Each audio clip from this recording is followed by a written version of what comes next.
De retour sur la Bloquante Radio, à l'occasion de la Journée internationale des droits des femmes avec Kaina. Comment vas-tu? Très très bien. Ça va? Tu vas bien? Ouais, super. Mais j'ai l'impression que mon micro n'est pas allumé. Si, il est allumé. C'est juste que tu n'entends pas les retours, mais C'est tellement normalement, ça. il est allumé. Tu vois. Normalement, vous avez vu, on va Normal. demander à la technique. Ils vont nous dire oui, Ah, c'est allumé. super, super. D'accord. L'Algérien nous a dit que c'était bon. Ton compatriote algérien nous a dit que c'était bon. Kaina, comment vas-tu? Très très bien. Ça va? Merci, ouais. Merci. Tranquille? Ouais. Super tranquille. Je viens d'apprendre que tu es kabyle.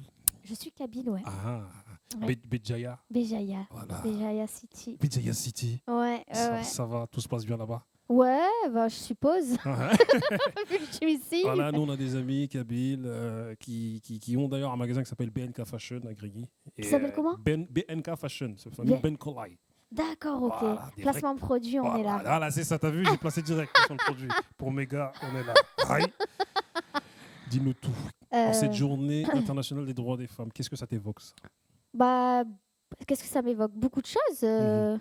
Qu'il y a une journée consacrée exclusivement à la femme, c'est qu'il y a un souci.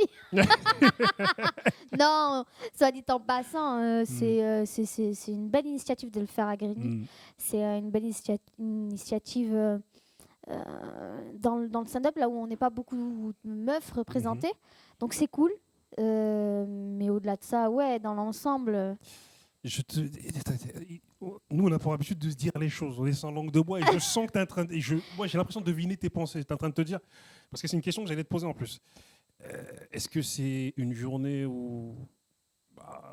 certains pourraient la prendre comme une journée illusion, c'est-à-dire ok, oui, d'accord, on fait une journée, on fait une journée pour les droits de la femme, mais après tout le reste de l'année, on repart dans nos clichés, dans nos mais je suis d'accord. En fait, à partir du moment où c'est antinomique, je pars du principe que s'il n'y a pas une journée, enfin il y en a une, mais elle n'est pas autant mise en avant des droits internationaux des hommes. Je pense que c'est qu'il y a un problème, c'est que ça se cristallise un malaise social. Après, ça avance, hein. Attention, c'est très très bien, ça avance. C'est ces initiatives-là qui font que ça va de mieux en mieux. Mais oui, je me sens pas plus femme aujourd'hui. Hein. Enfin, normalement. Mais non. Mais tu soulèves quelque chose d'intéressant. C'est que quand tu dis il y a un malaise, c'est-à-dire que moi, personnellement, dans ma place d'homme un peu lucide, je me dis qu'il y a un problème avec la femme dans ce monde. Oui, bien sûr. Un problème de considération, un problème de... Oui, moi, faisant partie d'un milieu assez, on va pas dire misogyne tout de suite, on va dire masculin à majorité, bien sûr qu'il y a un problème de représentation de la femme, un problème de respect, et je pense que ça vient, c'est tout nouveau. C'est malheureux de dire ça, mais nous, on vient à peine. C'est une nouvelle génération là, qui essaie de s'imposer dans des trucs masculins, genrés, etc. C'est rare. Donc, du coup, les gens, on ne peut pas leur en vouloir parce que c'est leur habitude, c'est leur façon de procéder, de se dire que ça a toujours été comme ça. Et donc, c'est inconscient. C'est comme le racisme ordinaire, c'est inconscient. Le sexisme ordinaire, c'est pareil. Est-ce que, à ton avis, ce problème de parité et ce problème d'égalité, on va dire, est-ce qu'un jour il va se résoudre ou c'est une Bien utopie? sûr, comme tout. Est-ce que c'est une utopie? Parce que certains, non, pour eux, c'est certain, c'est certain. Oui, parce que moi je vois sur beaucoup de points que les gens ont évolué. Il y a des mecs qui pensaient, ou des femmes, parce que le sexisme, on a tendance à dire que c'est masculin. Je suis désolée, mais l'excision, c'est de femme en femme. Hein. Donc, les hommes, ils ont rien à voir dans l'histoire. Ils sont partis pêcher. T'as capté le délire. Non, mais parce que le sexisme, par exemple, on l'apparente très souvent aux hommes. Et non, c'est c'est un truc collectif. Parce que les femmes le sont sexistes. Tous ces gens-là, en rééduquant les enfants, en rééduquant les prochaines générations, bien sûr, ça n'existera plus. Il y a plein de choses qui étaient là avant et qui n'existent plus, comme les papiers racistes qui disent des trucs un petit peu...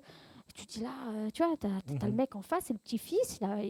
Générationnellement parlant, il y a un couac. Et bien sûr, il faut juste attendre et espérer. Est-ce que tu penses qu'il y a assez de solidarité, généralement entre les femmes, et notamment aussi dans ton milieu à toi, le milieu du stand-up? Est-ce que tu penses qu'il y a assez de solidarité aussi pour contrer toute cette misogynie ou ce machisme des hommes là? Je pense que c'est pas qu'il n'y a pas de solidarité, mais je pense que les femmes se sentent très souvent seules. les gens, les femmes se sentent très très souvent seules dans, Mhm. dans...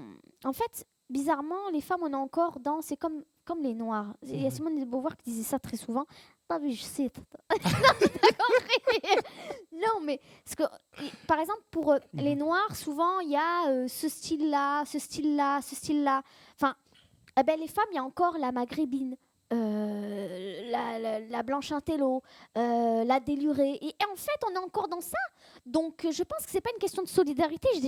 Elles sont déjà à trouver leur place. Mhm. La solidarité, ça viendra plus tard. Elles sont très solidaires de toute façon après, mais elles sont dans un objectif déjà de trouver leur place. Mhm. Et dès qu'elles ont trouvé leur place, est-ce qu'elles ont une solidarité supplémentaire que les hommes ont? Je pense que non. Il met un manque considérable de solidarité entre femmes, mais pas parce qu'elles ne veulent pas l'être, mais c'est qu'elles ont l'impression qu'à tout moment elles peuvent la perdre, leur Mhm. place. Je sais pas.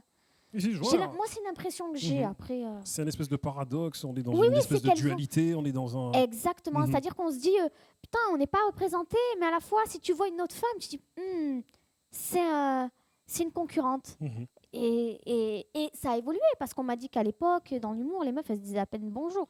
Moi, c'est ce qu'on m'a dit, mais on me l'a dit plusieurs fois. Mhm. Et non, ça va évoluer. Et ça va être encore plus fort parce que là, en ce moment, il y a une vraie prise de Oui, conscience. il y a une prise de conscience et il y a aussi une effervescence des femmes dans le milieu dans lequel tu opères. Là. Oui, C'est-à-dire oui, que- oui, oui, il y a une effervescence. Mhm. Et ça, c'est super parce qu'en Mhm. plus, comme là, on est entre meufs, on n'a pas ce malaise qu'on a quand tu es une seule meuf Mhm. avec plein de mecs. On a l'impression de. C'est dur de trouver sa place. Mais quand tu es entre filles comme ça. Et du coup, tes influences à toi, lesquelles sont-elles? Enfin, quelles Il sont y tes a, influences? ouais, il y en a plein, il y en a plein. Il y a Gad Elmaleh, Guy Bedos, Nawel Madani, Mhm. parce qu'il y en a qui veulent sortir que des gens qui ont eu la postérité qui sont morts. Mhm. Je les vois, ils ont le même flow qu'eux et tout. Ils disent ah bon? Ben non, si. Mhm. Par exemple, Nawel Madani, Mhm. j'ai Forte. beaucoup. Hein, Elle est forte. elle est forte dans Ah son ouais, genre. elle est Après, forte. c'est subjectif. Mhm. Et moi, j'aime bien ce qu'elle a apporté pour la femme maghrébine. Et je trouve que beaucoup de gens l'oublient dans le paysage. Mais tu m'as cité humoristique. 2 hommes et une femme. En femme Elle ou aussi? la- Non, c'est pas ça. C'est que. Il faut que tu me fasses de la parité dans tes propos Non, aussi, s'il te plaît. Alors, Florence Foresti, Mhm. Muriel Robin. De toute façon, jusqu'à Jacqueline, Mhm. de Jacqueline Maillan à Florence Foresti, et ben voilà, de toute façon, c'est des suites successives, quoi. Mhm. Voilà. À la Florence Foresti, Jacqueline Maillan, Muriel Robin, voilà. Mais est-ce que la vérité, ce serait pas celle-ci? Ce serait que les femmes, en vérité, comment dire, sont très importantes, comme les hommes, hein, mais les femmes, en tout cas, sont des piliers de la société, comme le diraient beaucoup. Hein. Tu sais, par exemple, moi, je suis mandingue, je suis issu de la culture mandingue, Ouais. et il y a une charte mandingue qui parle du fait que les femmes sont sacrées. Tu vois, Ouais. les femmes sont des piliers. Sankara aussi en parlait aussi, du fait que les femmes sont des piliers de la société. Et on sait aussi que pendant la bataille d'Alger, les femmes ont eu un rôle important. Est-ce qu'en vérité, les femmes ne sont pas les C'est pas piliers de ce monde? Est-ce que c'est pas... Est-ce que c'est... Moi, je pense qu'elles sont les piliers de ce monde au même titre que les hommes. Mhm. C'est-à-dire que moi, ce que je trouve dommage dans un certain féminisme, c'est de mettre en opposition les hommes et les femmes. Mhm. Il faut se mettre en opposition face à des trucs, mais oui, bien sûr que c'est ça. La femme est peut-être pas plus sacrée qu'un homme. Mhm. L'humain est sacré. Moi, je pars de ce principe-là, que l'humain est sacré. Mais la femme a beaucoup apporté dans sa manière à elle de faire les choses, de voir le monde. Et que par contre, elle peut apporter les mêmes choses aux mêmes endroits avec les mêmes capacités. Mhm. Voilà, c'est ça. Après, sur d'autres débats physiques, moi je suis désolée, physiologiquement parlant, sur un match de foot ou un match de boxe, un homme, c'est comme ça. Mais sur des trucs beaucoup plus intellectuels, beaucoup plus... moi, je pense qu'on est deux entités complètement différentes qui ne sont pas opposées, qui sont différentes quand même. Et pas dans le style elle est plus sensible, moi, j'ai rien à voir. Ce que je veux dire, c'est qu'on se complète l'un sans l'autre ne vaut rien. Dans ce sens-là. C'est-à-dire qu'il faut marcher ensemble, on est différents, et puis voilà. Moi, j'atteste que les femmes sont plus fortes que les hommes. Physiquement? je dirais pas physiquement, mais au-delà Il doit en avoir, il doit en avoir. au-delà De du certains hommes, Oui, ouais. si, bien sûr. Il y a des femmes qui j'ai vu des raclés, hein, des exprès. Tu connais? Ah oui, je connais On va des femmes. sortir des blagues. Ah oui, oui, on va sortir des blagues ici, mais j'ai vu des femmes mettre des raclés à des hommes. Alors, ils tenaient pas les mecs, tu vois. Mais du coup, au-delà du physique, moi, je pense que mentalement, je pense que la plupart des femmes sont plus fortes que des hommes, au vu de ce que j'ai vu et ce que j'ai vécu avec des Ouais. hommes qui m'entourent. Une femme face aux épreuves de la vie, en tout cas beaucoup de femmes, Beaucoup de elles arrivent à femmes, ouais. rebondir plus facilement. Et moi, j'ai vu beaucoup d'hommes face à des grosses épreuves de la vie sombrer dans la drogue, dans Non, je l'alcool, suis et d'accord. se retrouver entre eux dans des bars. Et ça, tu le vois pas. Tu Ouais, vois je pas suis d'accord, des je suis groupements de d'accord. femmes. Tu vois, Je suis d'accord. On va dire qu'on tombe dans la facilité en disant ça et je te rejoins totalement parce que moi, je vois beaucoup de femmes, des femmes rebondir sur des trucs parce que bizarrement, la femme est toujours dans l'attente de quelque chose. C'est toujours dans cette image-là qu'on l'a mis, dans ce prisme-là, de la femme qui attend qu'on l'épouse, de la femme qui attend qu'on lui fasse une place, de la femme. Et donc, du coup, dans ce moment-là, de la femme qui doit pas trop attendre pour faire des enfants, parce que de la femme qui doit garder du temps pour son enfant. Tous ces questionnements-là la rendent plus forte parce que du coup, elle arrive à osciller entre vie de famille, vie, ce qu'on appelle le- le- la pression sociale. Mhm, Elle arrive à osciller et à côté de ça, elle a ses galères et tout ça. mhm. Et oui, oui, bien sûr qu'elle est. La charge mentale. La je crois que c'est charge ça que tu voulais mentale, parler. C'est exactement, ça, la charge excuse-moi, mentale. merci. Mhm. La charge mentale. Cette charge mentale, elle est horrible. Elle est horrible. Et donc, dans ce sens-là, je te rejoins totalement. Bien sûr que la charge mentale, un homme l'a pas. Mhm. Parce que il peut. Et dans plein de trucs, dans plein de trucs, une femme, elle doit se poser la question à 11h, minuit, si elle peut. Si elle doit pas prendre un Uber. Un homme, il se pose pas cette question. Mhm. Et bien sûr, sur ça, c'est dans cette force-là, bien sûr, bien sûr. Ce côté un peu caméléon. Il cumule des mandats aussi. Ouais, t'as vu, qui cumule des mandats, bien une femme, sûr. Elle cumule des mandats, elle est là, elle a, C'est elle a ça. différents rôles, médiatrice dans les familles. Et moi, enfin, en tout cas, du haut de ma petite existence aujourd'hui, Bien ce que sûr. je constate, c'est qu'il y a plein de familles qui ne tiendraient pas si les femmes n'étaient pas là. Oui, bien Si sûr. on laissait que des hommes gérer Bien toute sûr, une famille, complètement. elles sont là, médiatrices, ça va parler aux frères qui sont en embrouille, le papa, ça fait Oui, après, l'intermédiaire. t'as des meufs quand même. Oui, oui, bien sûr, non, bien sûr. Mais je suis complètement Mhm. d'accord avec ce que tu dis, bien sûr. Il y a ce côté, tu veux dire abnégation, où la femme. Après, le problème, c'est que quand on dit ça, on a tendance à sacraliser Ouais. une certaine Oui, image de la je femme. vois de quoi tu Tu vois ce que je veux dire? Mhm. En disant que celle qui est à côté et qui s'affranchit, tu as compris, Mhm. ou qui a un peu plus de caractère. Non, je trouve que justement, il y a une pluralité dans la femme qui la rend plus forte. Mhm. C'est-à-dire qu'elle, elle doit se battre face à un constat qui doit être fait d'elle.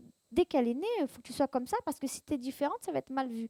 Mhm. Donc, un homme, il a cette liberté qu'il peut avoir, et elle se bat contre ça, ou du moins, elle essaie de s'accommoder et de trouver sa voie à elle. Donc oui, sur ça, elle est beaucoup plus forte, puisqu'elle passe sa vie à se battre. Et en plus, toi, tu es super forte parce que tu es algérienne, kabyle. Alors là, la force que tu as, laisse tomber. Je suis un petit gabarit, mais ouais. Ah, Dans le cas- c'est les petits gabarits qui sont les plus forts, hein, je te le dis. Prends traître. Tu vois, esquive, bam, bam, tu vois. En tout cas, ce qui est sûr, mademoiselle, j'ai envie encore de te poser des questions, mais on va se faire une interview spéciale et on va rentrer dans les sujets. Tu aspires à quoi? Où veux-tu en venir par rapport à tout ce que tu fais? Moi, sur scène, tu le verras, je parle là, par exemple, de l'appellation beurette. Moi, ce que j'aspire, c'est de parler à une catégorie de jeunes filles qu'on stéréotype. Typise. Typise. Typise. Maghrébine, qu'on met dans des cases pour des raisons X ou Y. Tu sais, une espèce de classe sociale et d'origine ethnique, qui veut dire, toi, tu seras comme ça. Ah, toi, tu es plutôt comme ça. Toi, t'es... en fait, ce que je veux dire, c'est que il y a le côté très... Je ne saurais pas comment l'expliquer. C'est pas faire une condamnation sur le blanc et tout. Non, non, c'est pas ça. C'est juste expliquer que nous, en tant que maghrébines, où on est soit une beurette, tu vois, dans les films de toute façon, soit ultra sexualisés, où on trouve pas, on arrive à avoir des noms propres parce que on est de nulle part. Et c'est ça que j'ai envie de dire, c'est qu'on existe dans la société Mhm. et que du coup, parler à des gens qui me ressemblent ou du moins qui en ont marre de certains trucs, il n'y a pas que ça. Hein. J'aime faire des blagues pour des Mhm. blagues. Mais ouais, c'est me dire, il y a une prochaine meuf qui dira, bah, elle m'a un peu... elle me... Peut-être qu'une fois, tu vois, les petites meufs de Grigny, dire, bah ouais, moi, bah, je suis maghrébine, j'ai envie de le faire, tu vois. Mhm. C'est pas toujours les mêmes qui peuvent... Les mêmes. Tu te sens ambition. Euh, Quelque part. une ambition Enfin, une ambition, je veux dire. Tu te sens ambition. ambition. Ambition. En Comme, mission? Ouais, grave. mhm. Grave. Ah ouais, grave, grave. Quand je vois certains trucs, des fois, bah parce que je l'ai vécu, parce qu'il a fallu se battre pour dire on n'est pas que ça, ou se dire on sait qu'on dénote, on n'est pas, on a des profils différents, on a des cultures différentes, pas des cultures forcément par rapport à mon Maghreb et tout ça, mais quand tu n'as pas vécu dans les mêmes castres. Tu vois, quand l'autre, son père, il est réalisateur ou que toi, toi, t'as pas eu ce mode de vie. Mhm. Donc, du coup, la culture, c'est relié à la richesse et c'est devenu. C'est comment mettre maintenant les gens à la porte. Tu vois ce que je veux te dire? La façon qu'on a de s'exprimer, nous, les Maghrébins ou les Maghrébines, est souvent plus sale Mhm. dans l'esprit des gens ou plus con. C'est comme la province, c'est toujours plus bête. Mhm. Tu vois ce que je veux te dire? C'est apprendre à la steak. Tu sais, c'est ce côté colon. C'est dans ça que je dis. Mhm. C'est-à-dire que c'est dans l'inconscient des gens. Voilà. Le beurette, c'est pareil, c'est colonialiste. Ça n'existe pas ailleurs. Parce que, parce que le rapport qu'on fait, c'est les blancs et puis après le reste, plus c'est foncé, plus... Voilà. Mhm. Et ça, c'est compliqué qu'on puisse pas, nous, parler de nous. Parce que souvent, on parle de nous déjà. Mais on n'a jamais de droit de réponse. Et puis on laisse colporter toute chose. Je dis pas qu'on a à se dédouaner, on s'en fout de ça. Mais du coup, ouais, bah, on fait comment nous, on existe aussi, on a le droit d'avoir moi, des gens qui... Moi, Nawal Madani, quand je disais Nawal Madani, c'est parce que quand j'avais vu une femme maghrébine sur scène, je me suis dit, ah ouais, c'est possible. C'est pour ça, quand tu vois une Leila Bekti, une Sabrina Ouazani, tu te dis, ah ouais, c'est possible. C'est possible. Voilà, Mhm. c'est possible. Sur ces mots empreints d'une très grande sincérité, Kabylie, Algérie, Ben, il est- El Jazeera, je te remercie. Merci à Merci vous. à toi.